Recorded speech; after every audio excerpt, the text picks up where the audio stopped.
Bismillah, Assalamu alaikum. In today's video, I'll be refuting Orientalist on quite possibly the dumbest contention I have ever heard from an Orientalist. I am not exaggerating here. Inshallah, you'll see the level of stupidity and desperation involved here. What's this about? Basically, the contention is supposedly Quran says that Prophet Yaqub alayhi salam, who is the grandson of Prophet Ibrahim alayhi salam, is the son of Ibrahim alayhi salam. Uh, Prophet Yaqub alayhi salam actually is the son of Prophet Ishaq alayhi salam, right? Supposedly, the contention is the Quran says that Quran is incorrect about this, and Quran is supposedly saying Prophet Yaqub alayhi salam is the son of Prophet Ibrahim alayhi salam. Now, I'll refute this stupid contention with an ayat, right? And it's funny how easily this contention gets refuted. But after that, I'll give a reason why contentions such as this are beyond desperate and pathetic, and I'll refute this using Orientalists. Let's get started. So this contention is basically made by that clown Gabriel said Reynolds. I think in his book, in his basically commentary on the Quran, right? This is about Surah Ankabut, ayah 27. I'll first read the translation, then I'll read his commentary on it. And we gave him Isaac and Jacob, and we ordained prophethood and the book among his descendants, and we gave him his reward in this world, and in the hereafter he will indeed be among the righteous. This is talking about Prophet Ibrahim alayhi salam. We gave him Isaac alayhi salam and Yaqub alayhi salam. So this is basically his commentary now. 29-27. Here and elsewhere, the Quran suggests that both Isaac and Jacob were sons of Prophet Ibrahim alayhi salam. The Quran never described Jacob and Isaac's son, right? So you can clearly see, I don't need to explain to you what this clown is trying to do, right? He's trying to make an error claim, and he's trying to make a extremely dumb and desperate error claim. Ready for the refutation? This is Surah Baqarah, ayat 133. It's a translation of it. Or were you witnesses when death approached Yaqub, Jacob alayhi salam, when he said to his sons, "What will you worship after me?" They said, "We'll worship your God and the God of your fathers, Abraham and Ishmael and Isaac alayhim salam, one God, and we are Muslims." This is in the Quran. This is the children of Prophet Yaqub alayhi salam saying to him, right? The God of your fathers, meaning your ancestors, Abraham and Ismail and Ishaq, right? If Quran is supposedly saying that Yaqub and Ishaq alayhi salam are brothers, right? This is supposedly the interpretation this clown is making from this other ayat. Here Quran is explicitly saying that Prophet Ishaq alayhi salam is an ancestor of Prophet Yaqub alayhi salam. Seriously, this is literally in the Quran. This is not me interpolating or making my own interpretation, right? This is a plain reading of the Quran.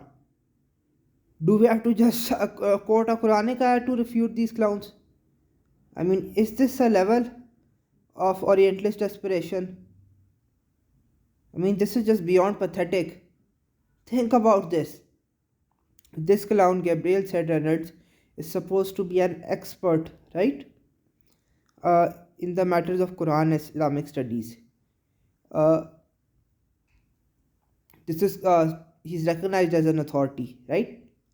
And I can refute it. I can refute that clown, me being a layman Muslim, by just quoting one ayat of the Quran.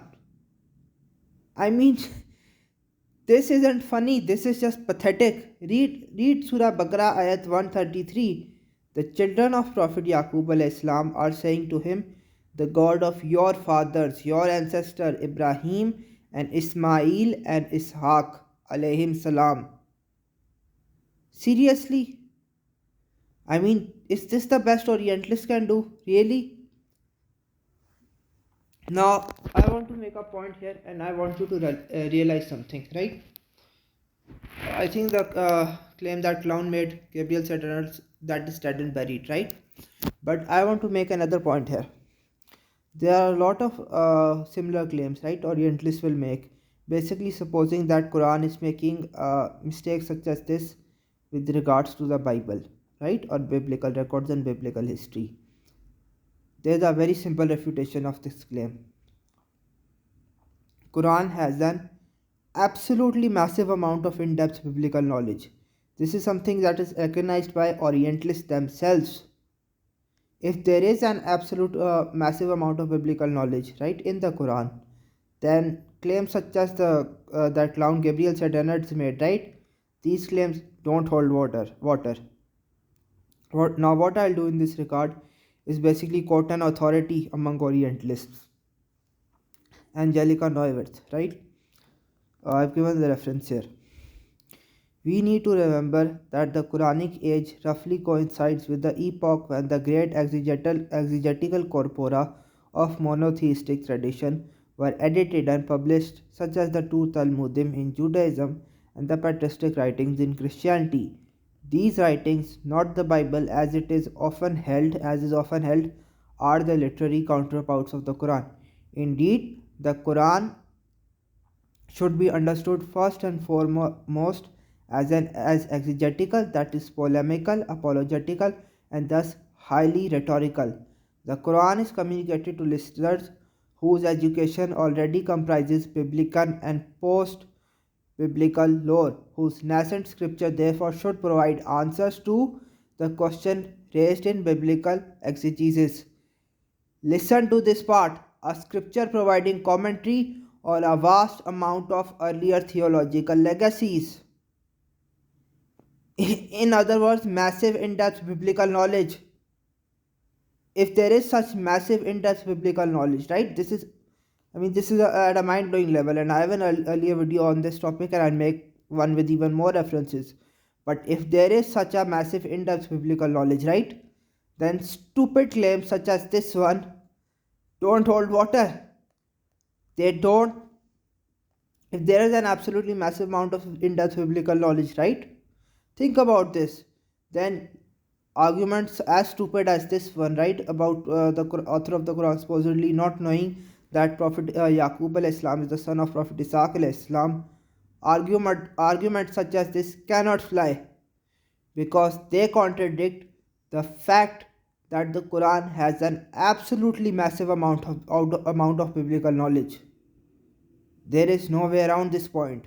And the fact that even Orientalist clowns like Neuwirth have to admit this point, and I can bring even more Orientalists on this regard about the massive in-depth biblical knowledge.